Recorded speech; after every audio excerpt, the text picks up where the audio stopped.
Olá, tudo bem com vocês? Hoje nós vamos conversar na nossa segunda aula sobre neurofisiologia, baseada no capítulo do Guyton, receptores sensoriais e circuitos neuronais para o processamento das informações.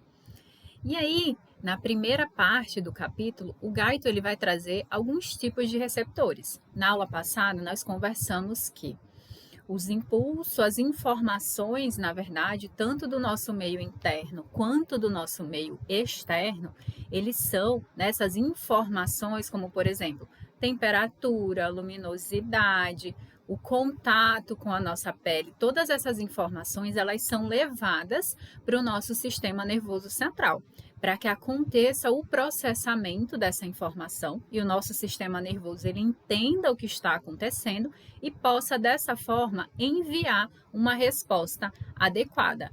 Tudo isso acontece através de conexões entre neurônios e neurônios e as células alvos, que podem ser musculatura esquelética, glândulas, que irão executar o comando que foi enviado a partir do nosso sistema nervoso central. E essas informações, elas são captadas tanto do meio externo quanto do meio interno através dos receptores, que acoplados a células nervosas enviam, que são as chamadas células ou neurônios aferentes, que enviam essa informação para o nosso sistema nervoso central. E esses receptores, eles vão detectar informações diferentes, porque eles serão sensíveis a determinadas informações. Como, por exemplo, a gente vai ter aqui os mecanorreceptores, que são sensíveis ao tato, à pressão, os termorreceptores, que serão sensíveis à temperatura, tanto ao aumento da temperatura quanto à diminuição de temperatura. Teremos receptores específicos que detectam o aumento dessa temperatura, o calor, e receptores que detectam também aí a diminuição dessa temperatura, o frio. Além disso, nós temos os nociceptores, que serão responsáveis por identificar ou por enviar a informação de que algum dano celular está acontecendo e são os responsáveis por detectar ou por enviar a informação de dor para o nosso sistema nervoso central. Além disso, nós teremos receptores eletromagnéticos que estão localizados lá nos nossos olhos, que são sensíveis aí à captação da luz, à ausência ou à presença de luz e a essa variação que pode acontecer entre os dois extremos, e também os quimiorreceptores, que são os responsáveis por detectar cheiro, detectar também lá substâncias gustativas. Além disso, nós conversamos também sobre quimiorreceptores quando falamos na aula de fisiologia respiratória, na detecção do aumento do CO2, da diminuição do O2. Então, esses tipos são tipos que precisam de uma substância química aí que seja acoplado para levar a informação para o nosso sistema nervoso central. E aí, esses são os tipos aqui de receptores que encontramos no nosso organismo, e aqui exemplificando esses receptores, onde temos aqui terminações nervosas livres, que são responsáveis por detectar dor, detectar aqui pressão, tato, comprimento da nossa musculatura ou tensão na nossa musculatura. Nós temos tendinosos de Golgi aqui, que são responsáveis por detectar também tensão no nosso tendão, e assim nós conseguimos saber se a nossa musculatura ela está alongada, ela está flexionada, o nosso braço, ele está lá estendido ou está flexionado a partir desses receptores. E aí, o Guyton ele vai trazer que esses receptores sensoriais, eles podem ser classificados em mecanorreceptores, e aí traz todos esses receptores, tá? De sensibilidades táteis aqui da pele, terminações expandidas, disco de Merkel, fusos musculares, porque todos esses receptores, eles trabalham com a capacidade de detectar o tato, a pressão, a tensão lá na estrutura a qual ele esteja conectado.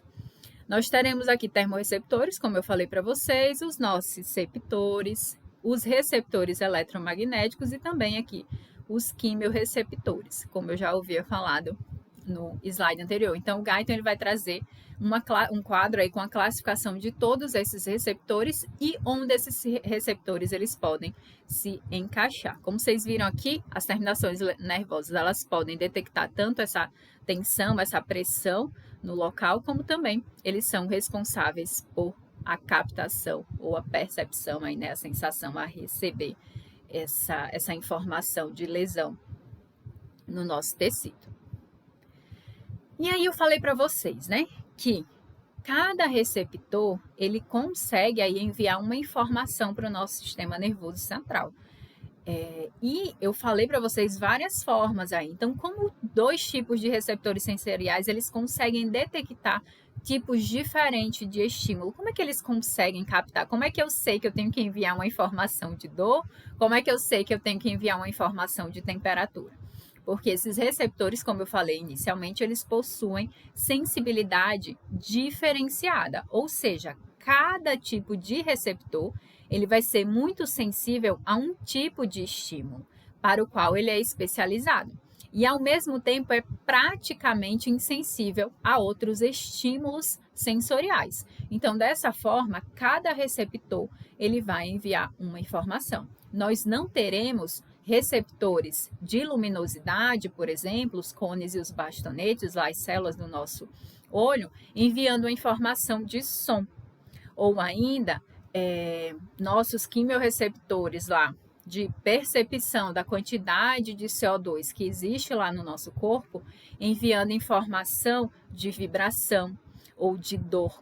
Então, cada receptor vai se conectar a um estímulo específico e, dessa forma, enviar uma informação. Além disso, nós temos outra especificidade aí quando a gente está falando de modalidade de sensação e de percepção aí de uma informação de forma adequada. Além do receptor periférico, ele enviar apenas um tipo de informação, além disso, esse receptor ele vai captar essa informação que será enviada através dos nossos nervos aferentes, atravessando nossa medula ou até fazendo conexão já na nossa medula mesmo, para áreas específicas do nosso sistema nervoso central, que são responsáveis por interpretar, por processar a informação que está sendo recebida. Essa imagem aqui é do livro da Silverthorne, tá? É de fisiologia. E aí, ó, tem esse que caracteriza esse princípio das vias rotuladas, onde cada tipo de sensibilidade ele pode ser chamado de modalidade sensorial. E como é que a gente experiencia essas diferentes modalidades se as fibras nervosas elas transmitem apenas impulsos? Se a gente lembrar lá da aula inicial, eu falei para vocês que substâncias se conectam lá ao receptor e aí deixa abrir canais iônicos ou alteram a permeabilidade da membrana celular, fazendo com que íons eles sejam transportados ou do meio interno para o meio externo ou do meio externo para o meio interno celular. E esse transporte, essa mudança aí na composição intracelular vai fazer com que essa célula despolarize e aí envie a informação. Mas, Luciana, como é que então, né, acontece aí? Se está enviando apenas impulso elétrico de neurônio para neurônio, como que percebe aí? Como é que eu consigo perceber dor? Como é que eu consigo perceber cheiro? Exatamente pelo que eu acabei de falar em relação às áreas que interpretam aí essas informações, tá? Onde cada trato nervoso termina em área específica do sistema nervoso central e o tipo de sensação vai ser percebida quando essa fibra nervosa é estimulada e determinada região do sistema nervoso quando as fibras se dirigem. Vamos lá aqui fazer um resumo. A gente vai ter o receptor que vai, né, se acoplar lá, ele vai ser específico para determinada substância, para determinado ali sensação de pressão, de vibração, de dor, de temperatura. E aí, a partir disso, esse receptor, ele vai enviar a informação para esse nervo que vai se ligar, ou que vai levar, na verdade, a informação para determinada área do nosso sistema nervoso central. Por exemplo, a gente tem aqui, ó, os receptores do nosso sistema vestibular, enviando informação aqui tanto para o cerebelo quanto para a região cortical primária aqui do nosso córtex, onde essas áreas vão detectar o quê? O equilíbrio, vão ser responsáveis por detectar como que está o equilíbrio, em que posição encontra o corpo desse indivíduo para que possa enviar uma resposta adequada. A gente tem aqui, ó, a região dos olhos, que vão ter os receptores ali, né, eletromagnéticos, enviando informação, além de serem específicos, né, especializados em receber essa informação sobre a luminosidade. Esse trato nervoso vai enviar informação para a região cortical occipital aqui, onde será responsável por interpretar. Então, já sabe que o que chegar aqui vai estar sendo uma modalidade específica de sensação que será processada e interpretada pelo nosso sistema nervoso central. E aí, como eu falei para vocês, a gente vai ter aqui o estímulo desse receptor que vai. Esse estímulo interno ou externo, vamos pensar aqui numa quantidade de CO2 elevada no nosso corpo e vai se acoplar aqui ao receptor.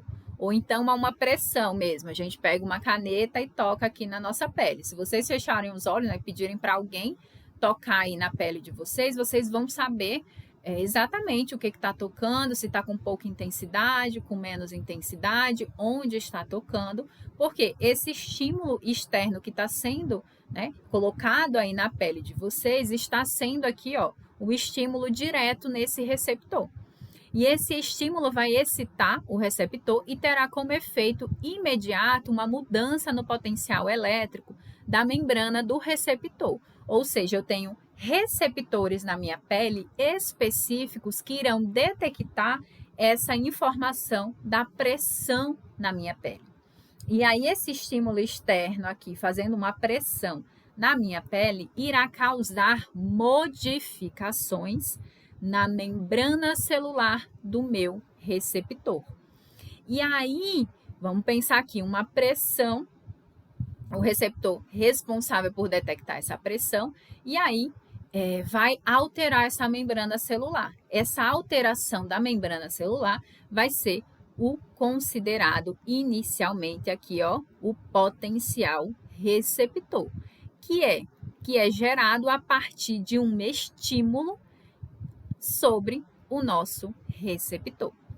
E aí, os mecanismos que vão causar esse potencial receptor, ele pode acontecer através de deformação mecânica, como eu estou fazendo aqui com a caneta sobre a minha pele, pode ser com substância química, se a gente pensar lá no nosso neurotransmissor que foi liberado na fenda sináptica, nas substâncias que atravessam lá as nossas narinas ou que estão presentes na nossa boca, ainda o oxigênio, o CO2. Então, são substâncias químicas que vão aqui estimular o meu receptor. Alteração da temperatura ou radiação eletromagnética. Que esses mecanismos nada mais são do que um tipo de estímulo ao qual aqueles receptores iniciais do primeiro slide comentamos, né? Começamos a falar sobre eles. Então, esse mecanismo aqui dos potenciais receptores, eles são estimulados inicialmente por uma deformação mecânica, por uma substância química, uma alteração na temperatura ou uma radiação eletromagnética. E esses mecanismos, esses estímulos aqui, porque pode ser no ambiente interno também, esses estímulos no receptor, eles vão findar com duas alterações importantes, que vão ter como consequência, o cascata final lá, o potencial receptor, que é a abertura dos canais iônicos e a mudança na permeabilidade da membrana. Lembrem-se sempre que para eu estimular uma célula, eu preciso modificar o meio interno dessa célula. Eu preciso despolarizar essa célula para que essa despolarização ela seja criado um impulso, né? Essa despolarização é um impulso que será por onde a informação irá ser guiada até o nosso sistema nervoso central, porque estamos falando aqui de sensações, de percepção de nervos sensoriais. Mas pode ser de volta para o comando quando a gente estiver falando aí sobre controle do córtex, controle da medula, cerebelo, em aulas posteriores. Mas vamos nos atentar aqui das informações que estão indo da periferia, informações sensoriais que estão indo da periferia em direção ao nosso sistema nervoso central. Então, teremos tipos específicos de receptores que serão, teremos esses tipos de receptores que responderão a tipos específicos de estímulo. Esse estímulo, em sua maioria, vai causar no receptor uma deformação, ou se ligará a uma substância química, ou terá uma alteração na temperatura ou luminosidade. E esse estímulo aqui no meu receptor vai desencadear aqui nesse receptor a abertura dos canais iônicos e alteração na permeabilidade da membrana, fazendo com que eu tenha uma despolarização e geração de um impulso aqui nesse receptor, que a gente vai chamar de potencial receptor. E aí, esse potencial receptor aqui, tá? Nós teremos uma amplitude desse potencial receptor e nós teremos também uma frequência desse potencial receptor, onde a amplitude máxima que um estímulo consegue atingir para gerar um potencial receptor vai ser um potencial receptor por volta de 100 milivolts. Esse potencial receptor vai ser em estímulos sensoriais de uma sensibilidade extremamente elevada. É o máximo que esse receptor aí ele consegue gerar de potencial receptor quando ele recebe um estímulo exacerbado. Esse potencial receptor ele vai ser semelhante aqui à voltagem de potencial de ação. Porque um estímulo, um potencial receptor, o estímulo inicial que vai gerar um potencial receptor, ele quer desencadear nessa célula também na célula ele quer desencadear um potencial de ação, que é por onde a informação será carregada até o nosso sistema nervoso central. Essa voltagem aqui, ela foi verificada quando a membrana ela fica permeável em sua capacidade máxima aos íons sódios. Mais uma vez, voltando a falar deles, porque eles vêm do meio extracelular para o meio intracelular, causando uma despolarização nas nossas células. E estamos falando aqui dos nossos neurônios aferentes, que irão levar impulsos nervosos para o nosso sistema nervoso central. E aí a transdução desse estímulo. Como eu falei para vocês, esse potencial receptor, ele tem uma amplitude, ele tem uma frequência e para ele atingir um potencial de ação, esse potencial receptor ele precisa ultrapassar um limiar de estímulo. Então vamos ver aqui, a relação do potencial receptor com o potencial de ação. Quando o potencial receptor se eleva acima do limiar, são gerados potenciais de ação na fibra nervosa conectada ao receptor. Então, vamos lá respirar aqui um pouquinho. A gente vai ter uma célula lá acoplada à minha fibra nervosa e essa célula vai possuir aqui um receptor. Esse estímulo, ao se acoplar no receptor, estímulo esse que pode ser temperatura, dor, pressão, substância química ou luz, quando esse estímulo se acopla ao receptor específico, gera um potencial receptor nesse receptor. Só que esse potencial receptor tem que ser grande o suficiente, tem que atravessar esse limiar aqui, para que seja gerado um potencial de ação na fibra nervosa que está acoplada a esse receptor e possa, então, levar o impulso até o nosso sistema nervoso central. E aqui é o que está exemplificando esse gráfico do Guyton, onde eu posso ter geração aqui, tá, de potenciais receptor pequenos, e aí não vou estar deflagrando potencial de ação, ou seja, posso não estar enviando, posso não estarei enviando informação para o meu sistema nervoso central. Vamos pensar que seja um toquezinho bem, é porque nossa célula ela consegue detectar toquezinhos bem leves. Mas vamos pensar que seja, a gente vai tomar uma água lá e essa água tenha bem pouquinho açúcar, bem. Então esse estímulo lá, pouquinho, que não seja perceptível ao nosso, que o estímulo, quando acoplado lá ao receptor, o açúcar, né, quando a substância lá doce, quando for acoplado, a gente vai falar de quimiorreceptores do paladar, quando formos falar dos sentidos, tá?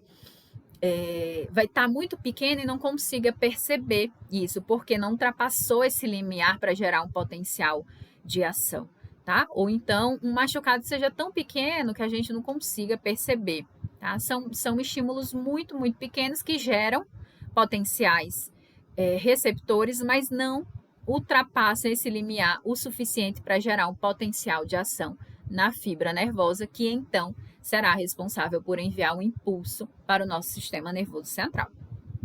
Quanto mais o potencial receptor se elevar, maior a frequência dos potenciais de ação na fibra aferente, que é o que está aqui nesse gráfico.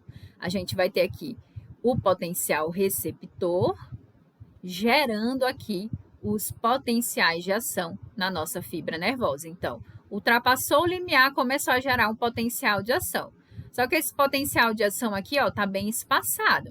À medida que eu vou aumentando a minha amplitude do potencial de receptor, aumentando esse estímulo através de um aumento da intensidade do estímulo por somação, lembram da somação temporal ou espacial, eu vou ter um aumento também da frequência nesse potencial de ação da fibra nervosa. E aí, ó, a gente tem aqui, o Guyton traz essa imagenzinha eu acho que é o corpúsculo de Pacini, eu acho que é isso que está lá, né? Excitação aqui, isso mesmo, ó, no corpúsculo de Pacini, tá? Então, o que essa imagem está nos mostrando aqui? Vamos pensar aqui, corpúsculo de Pacini, ele vai responder à deformação da área, quando a gente faz um contato aqui que promove uma deformação nesse receptor. Então, a deformação da área, que é o estímulo, que é essa pressão, ou seja, ele é um mecanorreceptor, essa área deformada aqui vai ser o estímulo para o receptor. Esse estímulo irá abrir canais de sódio. Então, a pressão, o estímulo lá do toque na pele vai ser responsável por abrir canais iônicos de sódio. E o que o sódio faz? Começa a entrar na minha célula e vai causar uma despolarização aqui. Essa célula ela vai começar a ficar menos negativa. Toda vez que eu tenho essa célula menos negativa aqui na área do receptor, eu começo a gerar um potencial receptor. Quando esse potencial receptor atinge uma amplitude adequada, ultrapassando o limiar, eu vou começar a gerar agora o potencial de ação no primeiro nodo de Ranvier aqui da fibra nervosa. Vocês lembrarem lá desse nó de Ranvier, né? Temos aqui, e vai facilitar o salto e torna mais rápido o impulso ou o caminho aí, o caminhar desse impulso até o sistema nervoso central. Então, eu tenho aqui, né? A área fibra terminal foi deformada pela compressão do corpúsculo de Pacini, gerou a abertura dos canais de sódio, que adentraram a fibra, gerando um potencial receptor que gerou um fluxo aqui corrente, um circuito local e, finalmente, esse circuito atinge o primeiro nodo de Ranvier, gerando uma despolarização e, consequentemente, desencadeando o potencial de ação e logo será transmitida pela fibra nervosa até o nosso sistema nervoso central. Então, é assim que acontece aí essa transmissão ou essa geração do impulso nervoso nos nossos neurônios aferentes. Um estímulo lá no receptor gera um potencial receptor. Esse potencial receptor vai gerar um circuito local que, quando atinge um limiar, ele vai gerar agora potenciais de ação na fibra nervosa, que irá levar um impulso nervoso para o nosso sistema nervoso central. E esse potencial de ação, ele vai continuar essa deflagração, e a gente vai conversar no decorrer da aula como que cessa o impulso de envio para o nosso sistema nervoso, ou como esse impulso ele continua reverberando continuamente essa informação de que, bati o meu pé lá na cadeira, tá? Um corte profundo aqui, eu estou continuando sentindo dor. Então, como que essas informações, elas cessam, e quando essas informações, elas continuam sendo enviadas de forma contínua e, às vezes, até aumentando a percepção da intensidade pelo nosso sistema nervoso central. E aí, a gente vai ter aqui a intensidade desse estímulo, frequência e o estímulo. Como eu falei para vocês, aqui a gente tem um potencial receptor, né? O potencial receptor, quando aumentado, ultrapassa o limiar, e à medida que ele aumenta a sua amplitude, mais potenciais de ação são gerados. Então, aumenta a frequência aí desse disparo dos potenciais de ação. Então, a gente tem aqui, a amplitude do potencial receptor, ela vai ser diretamente proporcional a essa força do estímulo, essa percepção esse estímulo, né? A força que esse estímulo está fazendo. Então, quanto maior for a força do estímulo, maior será a amplitude do potencial receptor. E aqui, quanto maior for essa amplitude do potencial receptor, mais frequentes serão os disparos do potencial de ação. Logo, a gente pode entender que, quanto maior a força do estímulo, maior será também a frequência de disparo desses potenciais de ação na nossa célula. E adaptação. Como eu falei para vocês, vamos pensar aqui em uma situação que... aquela típica situação que alguém entra numa água gelada e vem, você vai lá, pula, sente aquele frio inicial, e daqui a pouco você fala, não tá tão frio assim. Como não? Os nossos receptores, eles se adaptam àquela temperatura. Ou quando entramos num lugar muito quente, inicialmente nós sentimos muito calor, e daqui a pouco parece que aquele calor, ele diminuiu, porque a gente se adaptou àquela situação. E aí a gente tem essa adaptação de alguns receptores. Alguns porque esses receptores articulares, musculares, não se sabe quanto tempo eles levariam para adaptar-se à situação. Então, a gente não sabe se demoraria muito tempo e um dia eles chegariam a adaptar. Por isso que a gente considera que todos os receptores se adaptam, uns com um tempo mais curto, outros com um tempo mais prolongado. E o Guyton traz aqui, na imagem, essa adaptação dos diferentes tipos de receptores. A gente tem aqui os impulsos por segundos que são enviados, e aqui os segundos, onde a gente vai ter aqui o corpúsculo de Pacini, praticamente ele se adapta já em relação aqui a esse impulso por segundo, levando aqui menos que 1 segundo para se adaptar. Nós temos o folículo piloso se adaptando por volta de 1 segundo.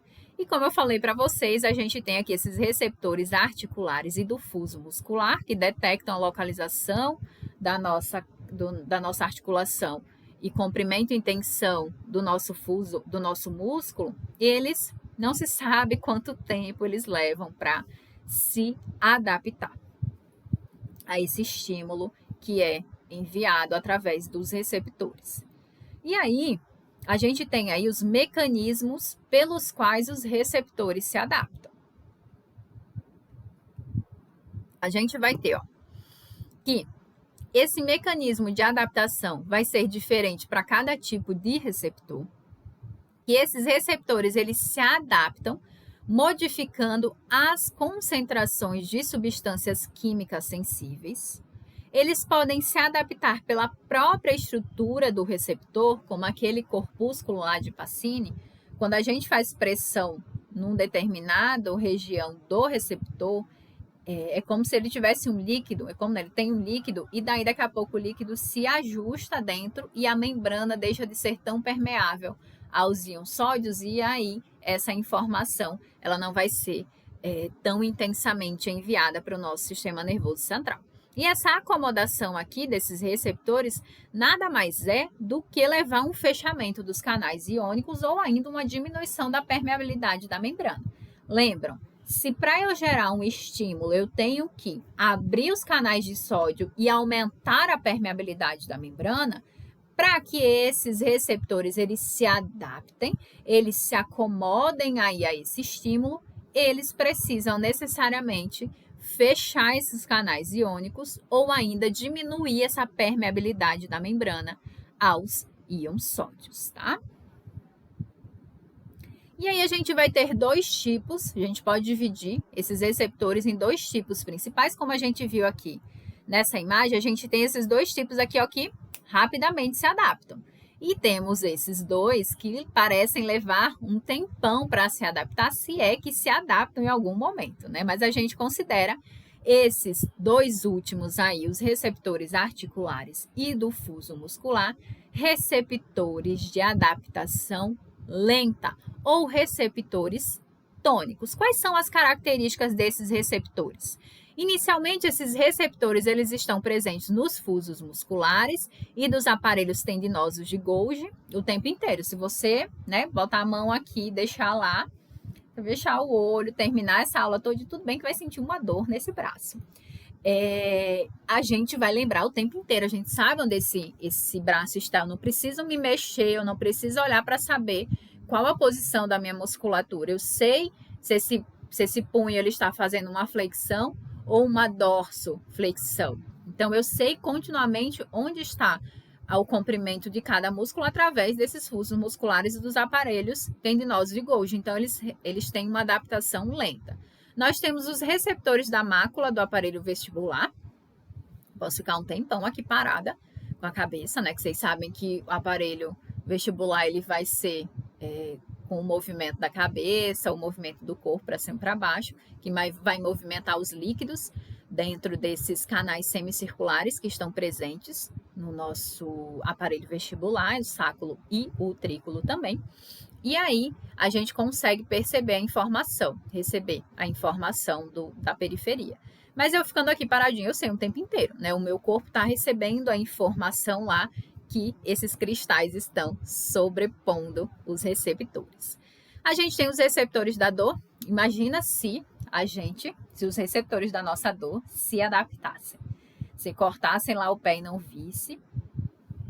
É isso que acontece lá com os nossos pacientes com pés diabéticos que perdem a capacidade de percepção da dor. Esses receptores, eles não vão mais possuir essa percepção de dor, tanto da parte mecânica quanto da parte nociceptora. E aí tem uma pedrinha lá que vai machucar, ou então eles cortam a unha de forma inadequada e realmente não recebem a informação desses receptores.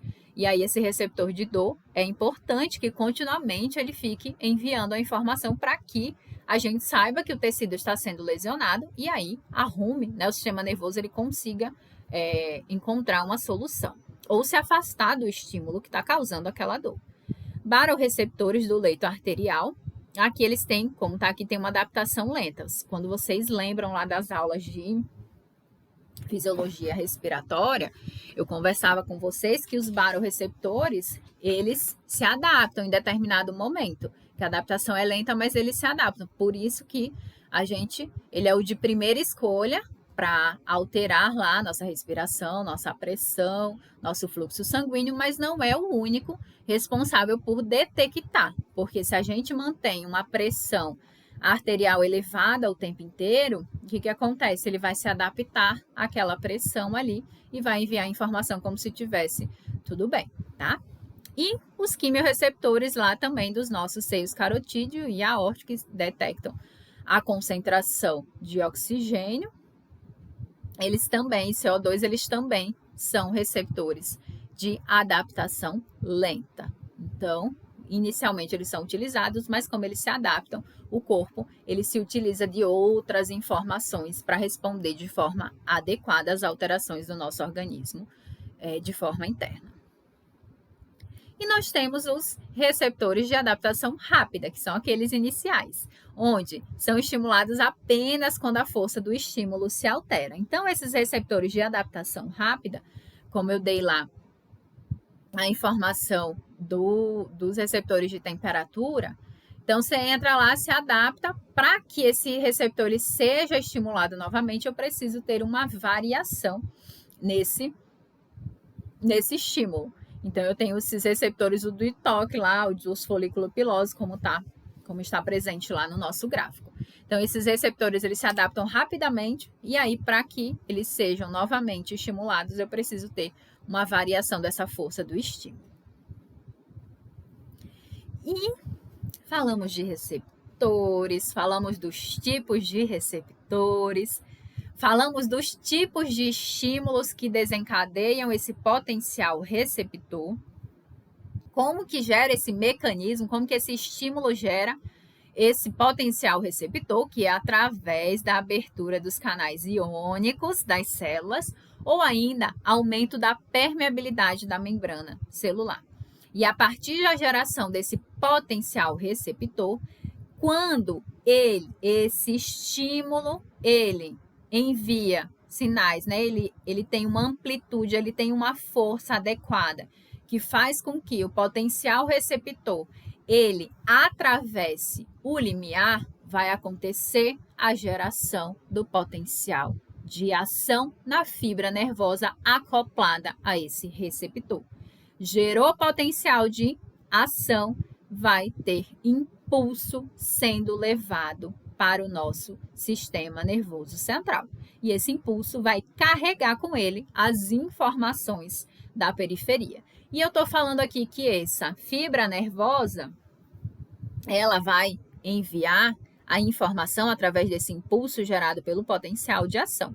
Só que essa fibra, ela tem suas particularidades, ela não leva todas as informações da mesma forma, com a mesma velocidade. Imagina chegando todas as informações ali no nosso sistema nervoso central.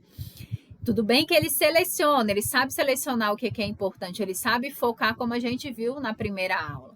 Mas informações que estão ligadas ali a uma rápida, que precisam de uma rápida resposta do meu sistema nervoso, elas precisam chegar de uma forma mais veloz lá no meu sistema nervoso central. E por isso, essas fibras acopladas ao meu receptor, essas fibras dos neurônios aferentes, elas vão ser basicamente de dois tipos. As fibras do tipo A e as fibras do tipo C. A gente tem aqui na imagem, tá? As fibras do tipo A, que são as mielínicas, as mielinizadas, e as fibras do tipo C, que são as fibras amielínicas. Só por essa fala, em aulas de anatomia, eu tenho certeza que vocês, que o professor falou para vocês a diferença básica aí de fibras mielínicas e amielínicas, onde essas mielinizadas, elas têm a capacidade, a velocidade de levar, né, a capacidade de levar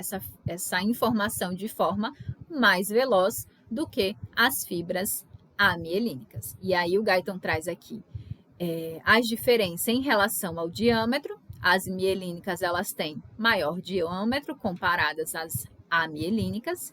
E, além disso, a velocidade da condução nervosa, ela vai ser bem maior nas fibras mielínicas quando comparadas às fibras amielínicas. E aí o Guyton traz uma classificação geral, onde as mielínicas são do tipo A e as amielínicas são do tipo C. Só que o Guyton ainda divide essas fibras do tipo A em alfa, beta, gama e delta. E, além disso, ele, como se não bastasse, ainda classifica também esses nervos sensoriais em relação ao tipo A, alfa, 1A, 1A ou 1B, e a gente tem aqui as beta e as do tipo 2, do tipo 3 e do tipo 4. E aí o Guyton traz aqui, deixa eu subindo aqui, tá? Opa! Onde essas fibras do tipo 1A e 1B, elas são aqui, ó, representadas. As 1A, elas são as fibras de terminações anuloespirais dos fusos musculares. Então, aqui a alfa. Já as fibras dos órgãos tendinosos do Golgi são as 1B e aí também a alfa aqui, ó. Então, elas possuem maior diâmetro e maior velocidade de informação, tipo a alfa. E aí a gente tem aqui as do grupo 2 e a do grupo 3, onde as do grupo 2 aqui, elas têm, né, funções aqui táteis cutâneas, com toques mais discretos e terminações secundárias aí dos fusos musculares. E aí a A, beta e a gama, que não sei se é um gama isso aqui, mas entendam como um gama, tá? Que são essas aqui, ó. Aí tem aqui as terminações secundárias, folículos pilosos, vibração, tato aqui altamente discriminado, e a gente tem aqui as do grupo 3, que são as que conduzem sensibilidade térmica, tato não discriminativo e a sensibilidade dolorosa aqui, tá? Então, em picadas. Então, aqui, as A delta, que são responsáveis aqui por levar essa informação, tá? Sensorial aqui.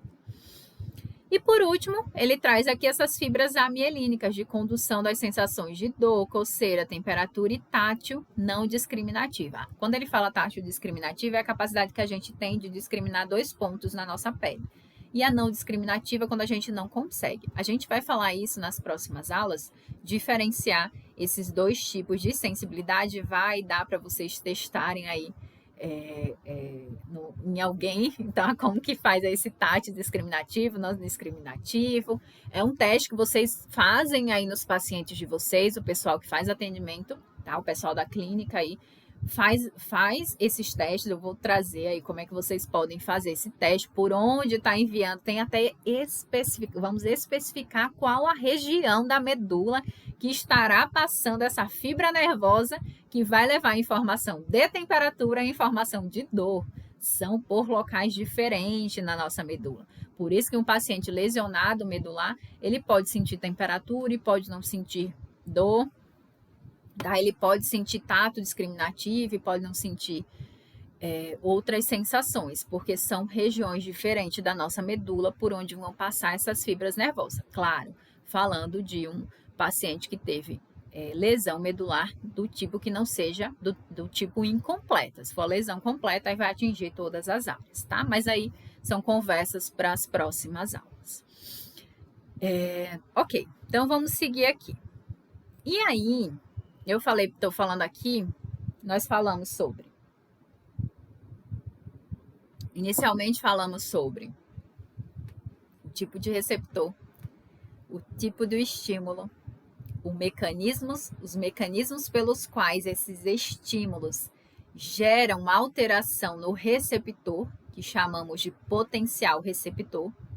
Identificamos que esse potencial receptor, quando atinge o limiar, ele gera um potencial de ação.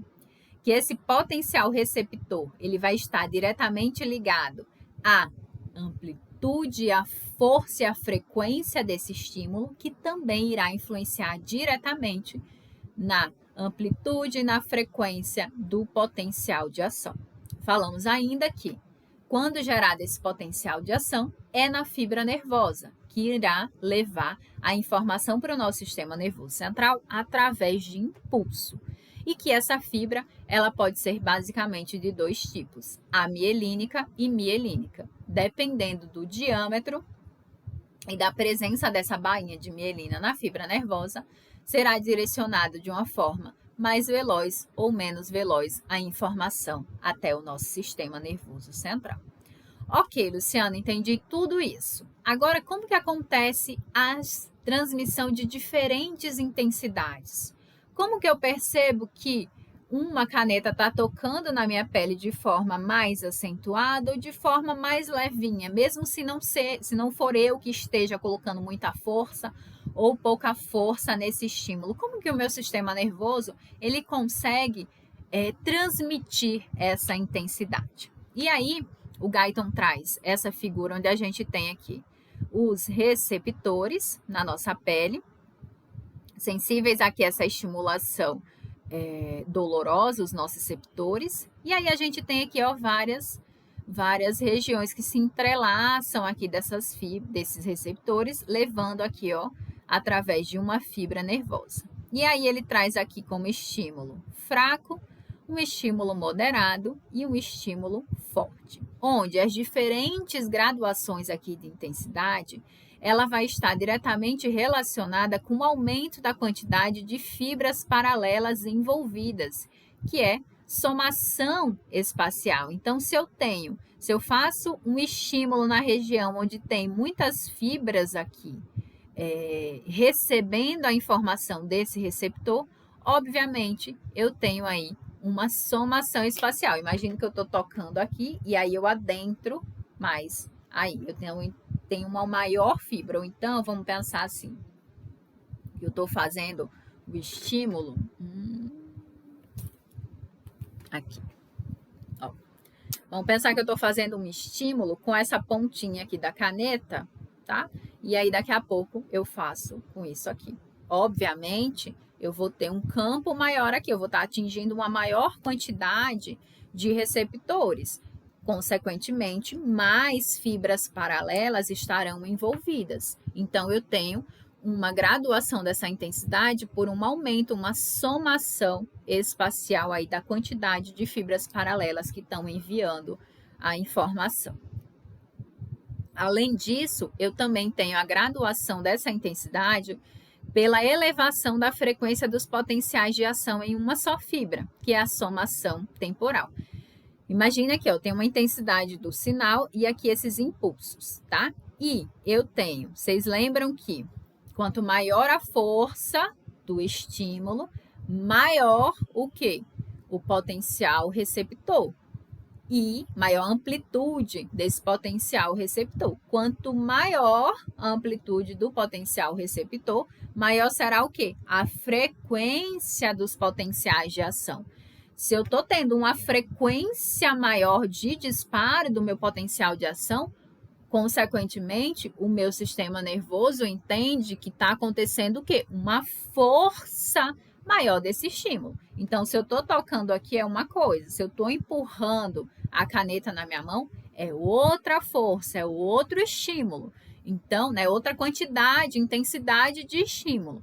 Então, esse receptor vai aumentar esse potencial receptor e vai gerar maiores disparos de potenciais de ação.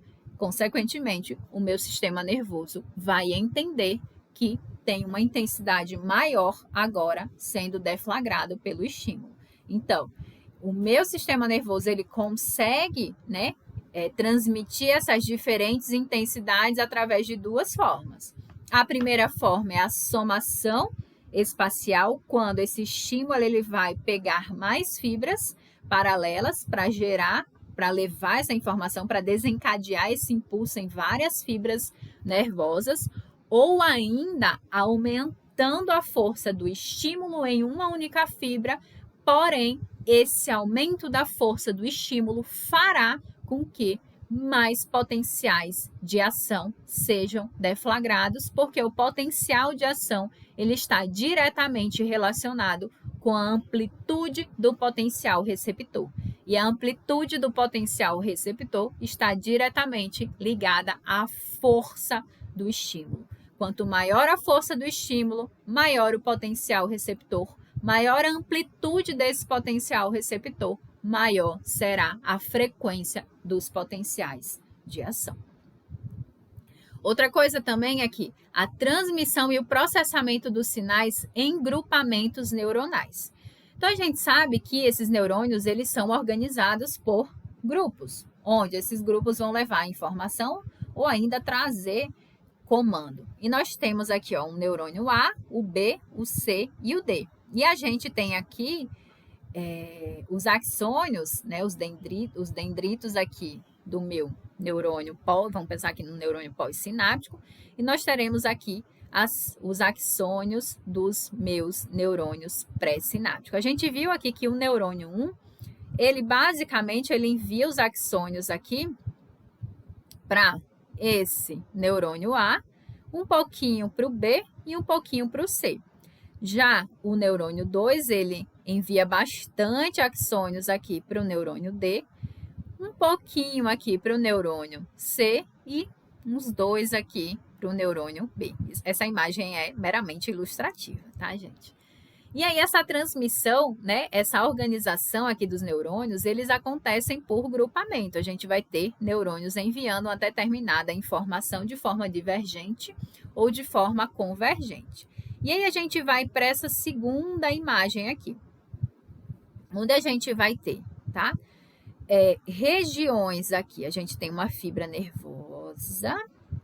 E essa fibra nervosa aqui, ó, a maior concentração dela, vamos pensar nessa aqui, ó, tá? Que é semelhante. Então, isso aqui dessa fibra nervosa, desses axônios pré-sinápticos, a gente vai chamar de zona de descarga.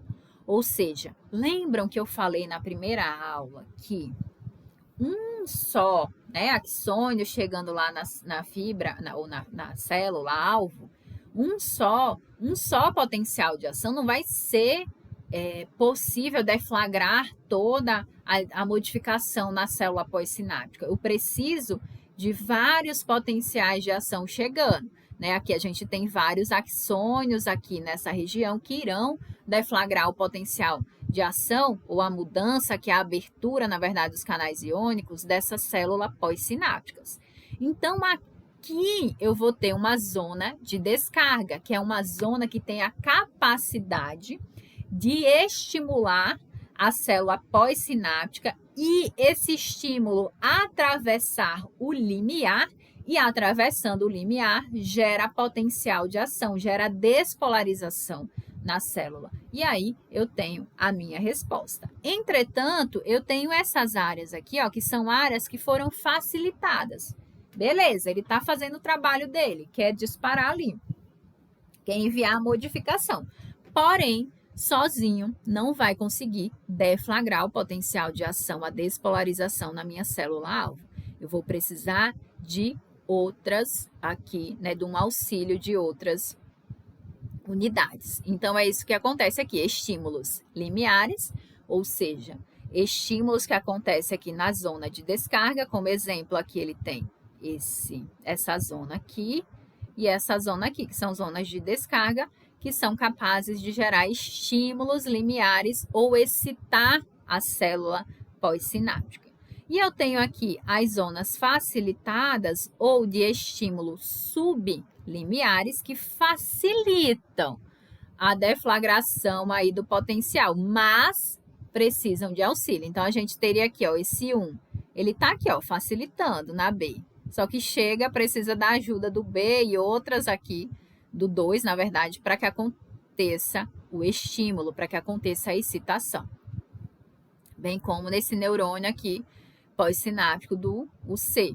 Tem aqui, ó, a fibra nervosa 1, enviando alguns aqui, que seria a zona facilitada dela, e outros aqui, através da fibra nervosa 2. Então, zona facilitada vai ser uma região que a fibra nervosa pré-sináptica está enviando aqui axônios, mas não é suficiente para gerar um estímulo ou uma excitação. Apenas facilita, fica mais próximo ali do limiar. Lembram que a célula nervosa de calibres ali intermediário pequeno, a gente tem menos de 65 milivolts, então vai chegar ali um potencialzinho, uma deflagração, um estímulo que vai levar aquela célula para menos 60, chega outro menos 55, e aí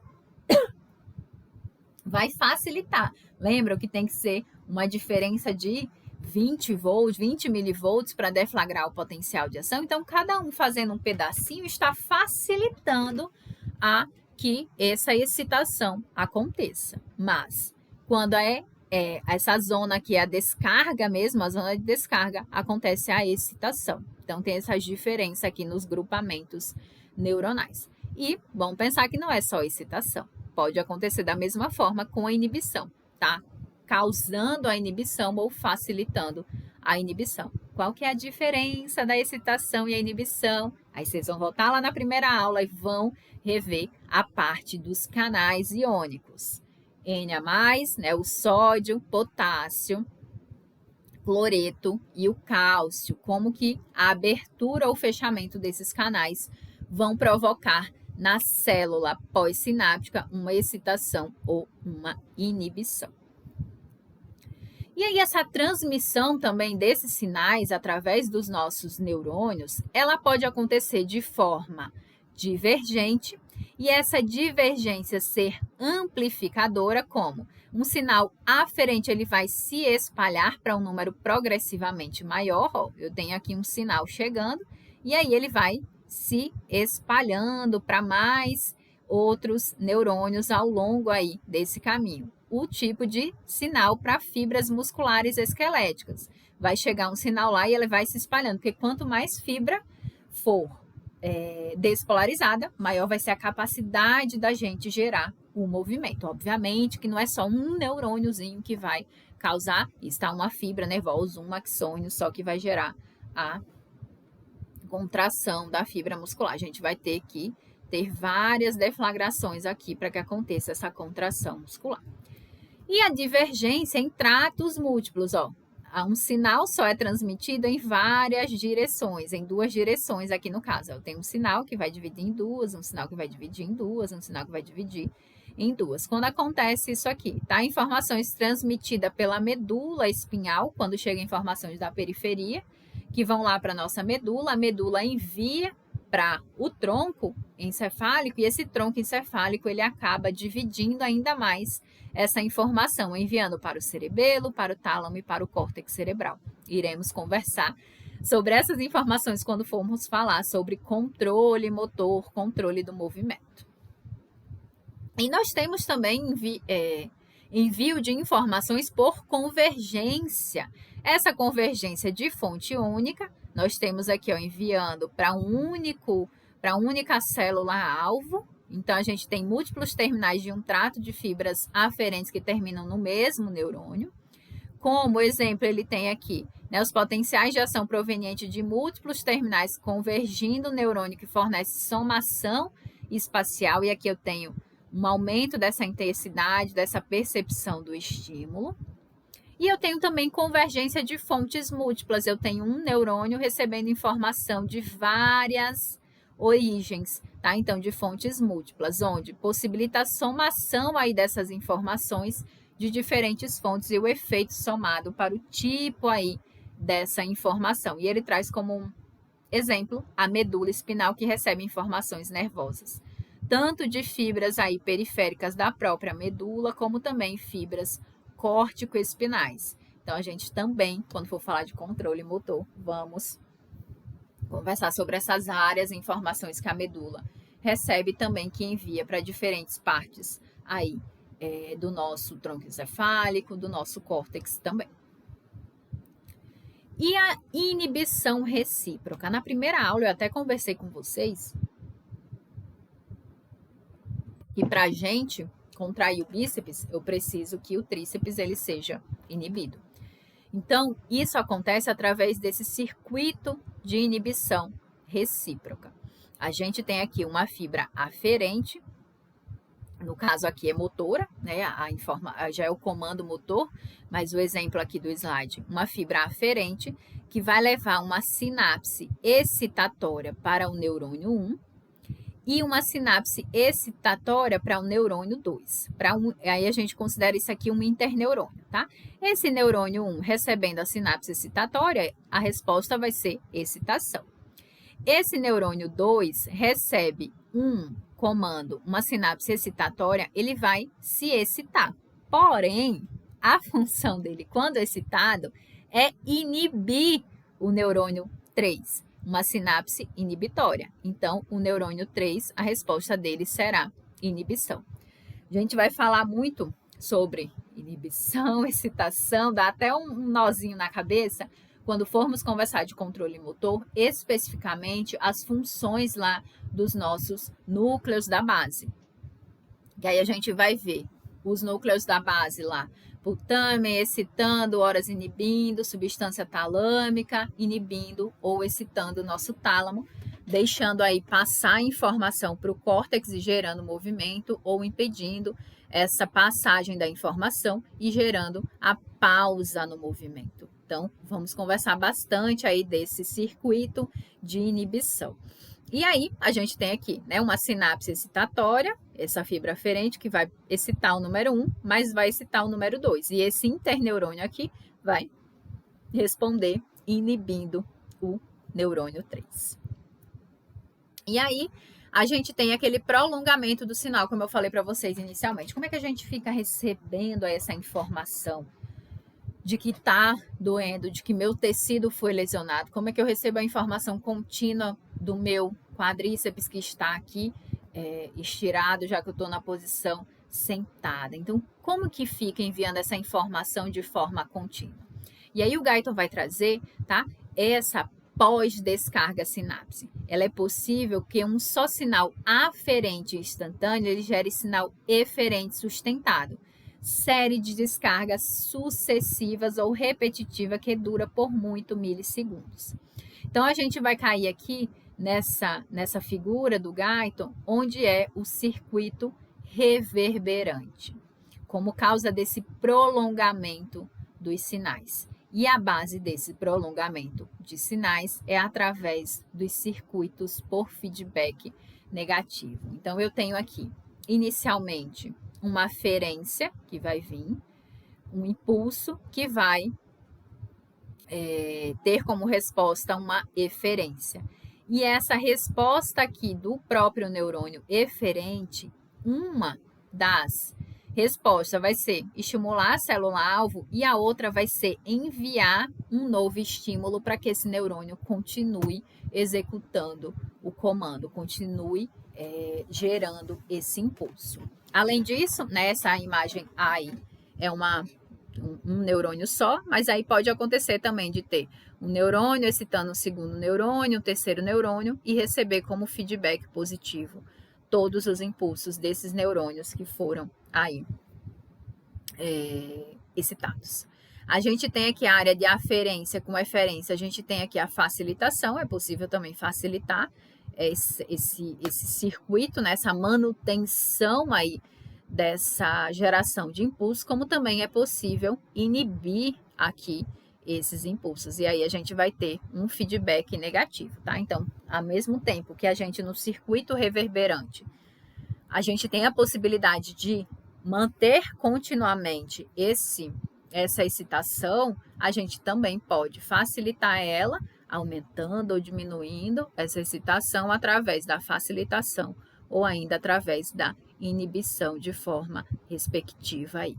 E por último, a gente tem aqui a imagem, deixa eu ver se tem, não, é isso mesmo. Por último, a gente tem aqui a letra D da imagem, onde a gente vai ter a aferência aqui, quase que num ciclo rítmico, né? Então, a gente tem aqui esses neurônios e enviando até para o neurônio do lado aqui, ó, enviando essa aferência e essa excitação. Então, acontecem de forma rítmica, de forma de um ciclo contínuo aí dessa informação. E aí a gente tem aqui o prolongamento do sinal a partir do estímulo, a frequência do estímulo. Então, aqui a gente tem o estímulo eferente, o estímulo aferente, e aqui a gente vai ter a resposta em relação ao tempo. Normal, quando é facilitado, esse tempo pode ser ainda mais prolongado. Quando ele é diminuído, essa resposta também ela pode ser diminuída, tá? O tempo aí dessa resposta, que é o que casa aqui com essa imagem da figura C. Então, a gente tem a aferência e eferência nesse circuito oscilatório reverberante, mas mesmo esse circuito ele pode ter o sinal prolongado ou ainda esse sinal inibido, ficando com um tempo de execução maior ou menor. E aí a gente tem também, participando aí desse circuito reverberante, a gente tem descarga contínua causada pela grande excitabilidade neuronal intrínseca, ou seja, o próprio neurônio ele tem essa capacidade de manter a excitação. Se a gente for pensar no nosso nervo aqui frênico, que tem a capacidade de gerar um estímulo sempre para que mantenhamos o diafragma fazendo contração e relaxamento e assim gere a nossa respiração, mesmo que de forma involuntária, e ainda esses sinais contínuos emitidos por circuito reverberatório como modo de transmitir informações. Então, mesmo esses circuitos que acontecem aí de forma contínua, mesmo intrínseca, eles ainda podem ser excitados e aí o sinal eferente ele vai ser aumentado, ou ainda ele pode receber uma informação de inibição e aí esse sinal ele fica menor, né? O impulso aqui menor, também conversando com esse gráfico aqui. Então, se eu inibo, envio uma informação de inibição, esse estímulo é menor. Quando eu envio uma informação de excitação, o estímulo vai ser maior, que é aqui, ó. Tem um aumento aqui desse sinal eferente, aumentando a excitação, diminuindo e aumentando novamente. Ou ainda a inibição aqui desse neurônio, mesmo com disparo intrínseco, vai causar uma inibição. E aí o Guyton traz também esses sinais eferentes rítmicos aqui, onde o aumento, né, do estímulo aqui do corpo carotídeo tem uma descarga maior do nervo frênico, ou seja, a gente tem aqui esse corpo carotídeo que é sensível, ele consegue captar o estímulo lá em relação ao CO2 ou O2, né, sendo receptores diferentes. Então, quando eu tenho um aumento do CO2 no meu corpo, esse corpo carotídeo ele é estimulado, enviando, ou pensar no oxigênio, quando eu tenho uma baixa de oxigênio no meu corpo, ele é estimulado. Então, o que o meu corpo carotídeo vai enviar informação para o meu sistema nervoso central? Opa, baixou o oxigênio aqui. O que o meu sistema nervoso vai fazer? Vai enviar uma informação excitatória para o meu nervo frênico, que mesmo se funcionando, né, esse impulso de forma intrínseca, o que o nervo frênico vai fazer? Opa, chegou aqui mais informações excitatórias para facilitar o meu trabalho. Então, o que eu tenho que fazer? Aumentar a frequência. Aí o paciente aumenta a frequência respiratória. Se vocês voltarem lá à aula de fisiologia respiratória, do controle da fisiologia da respiração, vocês vão identificar essa minha explicação em relação aos quimiorreceptores trabalhando para aumentar a respiração ou a frequência, na verdade, da nossa respiração, ou diminuir essa frequência dependendo da quantidade de CO2 que tem lá no nosso corpo, ou ainda do nosso pH, se está mais baixo ou mais elevado, tá? Aqui também, né, os sinais eferentes rítmicos, vão pensar na frequência cardíaca também, embora o disparo não seja por células nervosas, né, são células musculares diferenciadas que vão gerar esse disparo, esse autodisparo da célula do coração para gerar contração. A gente tem o nosso nervo vago, o sistema nervoso autônomo simpático e parasimpático, fazendo excitação ou inibição dessa frequência cardíaca, né? Então, vai facilitar aí esse trabalho da célula cardíaca também. E acontece também com tônus dos nossos vasos sanguíneos, nosso sistema gastrointestinal também. Então, é assim que acontece esse prolongamento desse sinal, ou ainda até uma diminuição da ação do que seria considerado uma resposta normal para esse comando a partir do nosso sistema nervoso central. E aí, esses circuitos inibitórios, tá, para a estabilização do nosso sistema nervoso, eles têm um feedback que retornam a essas terminações das vias, de volta aos neurônios excitatórios, e inibem também os neurônios aferentes em interneurônios. Alguns grupamentos neuronais exercem controle inibitório difuso sobre amplas áreas do encéfalo. Imagina a quantidade de informação chegando lá no nosso sistema nervoso o tempo inteiro. Imagina quando a gente está numa situação de dor, calor, e daí o sistema nervoso fala, né? Vamos inibir algumas informações aqui, vamos suavizar isso aqui para que eu consiga processar informações e encontrar uma resposta adequada. Então, a gente tem esses circuitos aí inibitórios como forma de feedback para que mantenha o nosso sistema nervoso estável. E aqui a fadiga sináptica acontece também, né? O nosso sistema nervoso não é capaz de ficar respondendo gerando sinapse através de sinapse, que é o que acontece lá com o paciente epilético, né? Estima-se que essa parada aí do ataque epilético aconteça também por causa dessa fadiga sináptica. Então, entrou em fadiga, não vai conseguir enviar a resposta. Então, a gente tem aqui, ó, A força de contração, aquele dá uma resposta motora, né? Essa força de contração do músculo, uma hora ela vai decrescer, vai entrar em fadiga e só então vai conseguir gerar um novo estímulo. E à medida que esse estímulo ele vai sendo continuado, a resposta é sempre menor, porque tem essa fadiga aí também como forma de proteger o nosso sistema.